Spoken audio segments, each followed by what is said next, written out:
COVID-19 has changed the world. Miraculously, all of the San Pedro Fish Market and grill locations are still open for business. Here's the story of what they went through to make that happen. The kings of fish.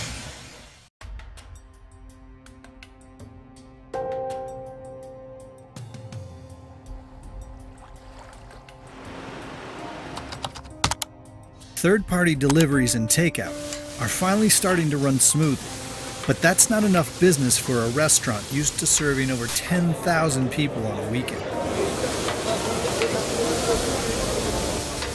On top of that, they've just shut down one of their locations until things pick up again. So they have to find ways to keep things moving, even if it's simply taking care of their employees and members of the community. We've already been discussing how can we help people out through this, because it's tough for everybody right now, right? I was looking through our inventory last night as we were getting this announcement that we're going to shut down, and I'm looking at everything we have, and you have some things that'll last you a month, but you got some things that got a shelf life of a week. So I got a bunch of staff. We're going to probably cook up some lunch on Fridays and send people home with dinner for their family, whatever we could do to make it work for people. You could say taking care of their employees is in their DNA and in the culture of their business. You're only as good as your army. So if you have a good army, you're going to have a good business. They make this magic happen.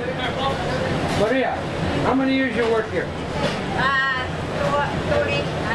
Here's the lady, she worked 30 years here at this fish market with us. 30 years. How many years have you been here with us? 26. 26 years. I am a very fortunate person that I have these employees that are loyal to me, and I have a good army. When my grandfather started the business, one of his philosophies was you treat your employees like family. You do everything you can to make sure your customers feel like they're family, but what's most important is your community, because they are your family. We struggle with that a little bit. Like, how do we honor these philosophies of feeding your family, taking care of your community, helping your customers, your employees? Like, how do you do that when everything's shut down? And the only way that we could see to do that was to start donating food to the first responders. So we started to actively reach out to hospitals, fire stations, police stations, and ask, can we bring you some food? What can we do to help?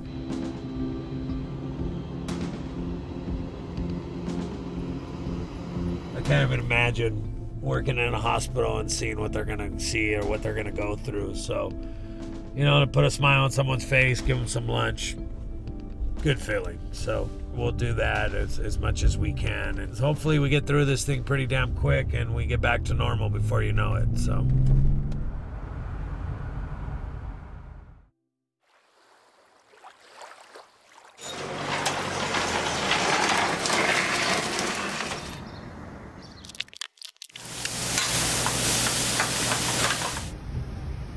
While helping out the community has been a bright spot during the pandemic, the lockdown has forced them to find new ways to get things done.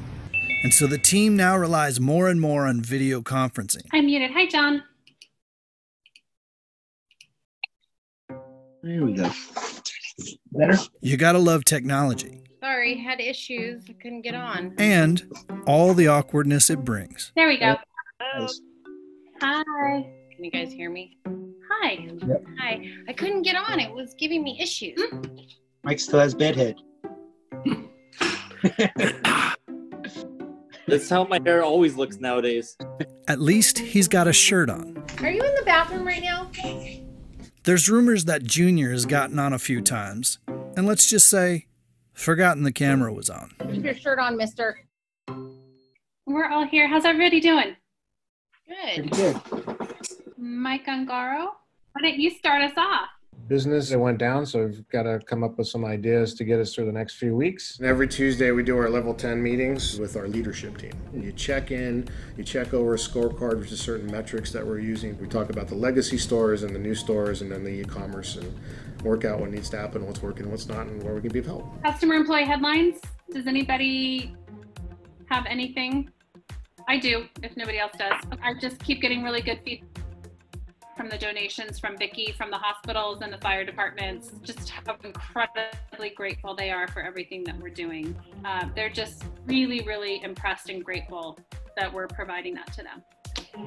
I'm super proud of my brothers and sisters, Tommy Jr., and the rest of the team that we have. We all had to pivot and learn new things to figure out, like, how do we transform this family-owned business into a professional family enterprise? Because if we can't do it, we're not going to make it.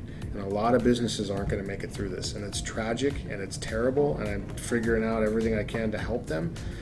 But at this point, the 6 locations we have and the risks that we're dealing with, the threats that we have in front of us, that's my main focus. And I could not have handled it without all the help we have from the family and our employees. All right, thanks, guys.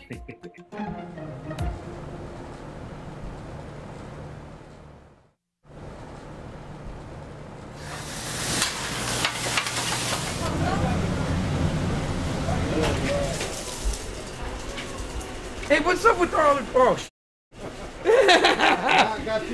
this is not that big-ass microphone. Is that a nice big grouper out there? Not as big as the one I sent you in the video of Junior playing with. That's gonna go in for sure. Well, I figured it would. When I filmed Junior cutting up the fish that day, I sent him footage. Timmy! And I mean, I should get paid for it, right? My stomach hurt from that footage. I'm laughing so hard. It was fun to watch. It was fun to do.